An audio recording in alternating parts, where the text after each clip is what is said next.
Hello, আসসালামু আলাইকুম guys. বারিশ বারিশ হক, brand promoter বারিশ হক, তিনি কিন্তু এবার অবিশ্বাসকে এবং অবিশ্বাসের ভক্তদেরকে ধুয়ে দিলেন, অর্থাৎ আমাদেরকেও তিনি কিন্তু ধুয়ে দিলেন। তার ফেসবুক স্ট্যাটাস যেটা ইতিমধ্যেই ভাইরাল। কি বলেছেন তিনি স্ট্যাটাসে? তিনি একটা বাজে সিন্ডিকেটের কথা বলেছেন, অর্থাৎ তিনি বুবলিকে নিয়ে কাজ করেছেন, সেটাকে নিয়ে সমালোচনা করার কারণে তিনি অবিশ্বাসকে এবং অবিশ্বাসের ভক্তদের দিকে তিনি বাজে সিন্ডিকেট এবং কুকুর সম্বোধন করে কথা বলেছেন। আসলে এটা অবিশ্বাসের প্রাপ্য। কারণ হচ্ছে এই মহিলা, উনি ওনার লেভেল জানে না। উনি একটা সন্তানের মা, উনি 17-18 বছর কাজ করেছে, বাংলাদেশের টপ হিরোইন হিসেবে ছিল, বাংলাদেশের শীর্ষ নায়ক মেগাস্টারের স্ত্রী, কিন্তু তিনি তার লেভেল জানে না। তিনি এই সমস্ত ছাপ্পিদেরকে তুলে রাস্তা থেকে একটা টোকায় টোকায় তুলে এই লেভেলে নিয়ে আসছে। আজকে তারা অবিশ্বাসকে এবং অবিশ্বাসের ভক্তদেরকে কেন্দ্র করে তাদের দিকে আঙ্গুল তুলে স্ট্যাটাস দেয়। গাইস, আমরা অবিশ্বাসকে বলবো তিনি বারবার গাদামো করার কারণে তিনি শুধু অপমানিত হয়েছেন, তিনি শুধু লজ্জিত হয়েছেন, তিনি শুধু ছোট হয়েছেন না, তার বক্তবিন্দুদেরকে, তার সমর্থকদেরকেও তিনি ছোট করেছেন।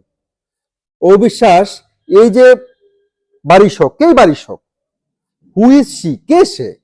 এই যে গৌতম শাহ, কে এই গৌতম শাহ? তাতা থাই তাতা থাই তাতা থাইতে কত লোকে করতো, লাইকিতে কত কত মানুষ ভিডিও তৈরি করতো, লাইকিতে, হ্যাঁ, টিকটকে কত কত মানুষ ভিডিও তৈরি করতো। এর মধ্যে কয়টা ব্র্যান্ড প্রমোটার হইতে পেরেছে, ইস্টাবলিশ হইতে পেরেছে? অপুকে, অবিশ্বাসকে পুঁজি করে বিভিন্ন ব্র্যান্ডের কাছে হাতিয়ে নিয়েছে। বিভিন্ন ব্র্যান্ডের কাছে বলতো যে ডালিউড কুইন অবিশ্বাসকে আমি নিয়ে আসতে পারবো আপনাদের ব্র্যান্ডের সর্বোদ্বোধনের জন্য। এইভাবে তার একটা আইডেন্টি ক্রিয়েট হয়েছে। ঠিক গৌতমের একই কাজ করেছে। তারা এখন বুবলির সাথে কাজ করেছে। বুবলি অপু বিশ্বাসের সাপে নেউলে সম্পর্ক গায়েস, সেজন্য হয়তো আমরা কথা বলেছি, কিন্তু কাজের জায়গায় তো কাজ করবেই। এখন পয়সা যেখানে পাবে তারা সেখানেই যাবে, কিন্তু তারা সেটাকে সহ্যই করতে পারে না। আসলে আপনি কিসের সেলিব্রিটি? সেলিব্রিটিকে যদি অপমান সহ্য করতে, সেলিব্রিটিকে যদি সমালোচনা সহ্য করতে না পারেন, সেলিব্রিটি আপনি কিসের? আপনাকে দর্শক কেন দেখবে?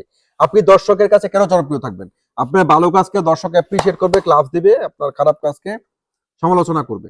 সেটা কিন্তু সেলিব্রিটি বলে। অবিশ্বাসের ভক্তদেরকে, অবিশ্বাসকে একেবারেই ধুয়ে দিয়েছে এই বারিশ হক তার ফেসবুক স্ট্যাটাসে। আগামীতে অবিশ্বাসকে কাজ করার সময় এই সমস্ত ছাত্রীদের তেড়ে এবড় করে কাজ করতে হবে। কারণ হচ্ছে এই সমস্ত ছাত্রীরা অবিশ্বাসকে পুঁজি করে আছে একটা জায়গায় গিয়ে তারা ভুলে গেছে তারা তাদের সৃষ্টিকর্তাকে, তারা তাদের আজকের এই অবস্থানের জন্য যে যার অবদান এত রয়েছে, তারা আজকে যে জায়গায় বিলং করছে সেই জায়গায় তাদেরকে যে টেনে টেনে নিয়ে এসেছে, তারা তাকে ভুলে গিয়েছে। ডালিউড কুইনের দর্শকের দিকে খুবই কর্কশ ভাষায় বারিশ হকের এই যে ফেসবুক স্ট্যাটাস, এর আমি তীব্র নিন্দা জানাই।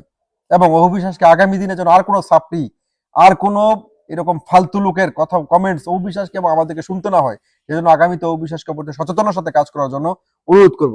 ভালো থাকবেন সবাই। লাইক, শেয়ার, কমেন্টস করে আমার ইউটিউব চ্যানেলটাকে সাবস্ক্রাইব করে পাশে থাকবেন।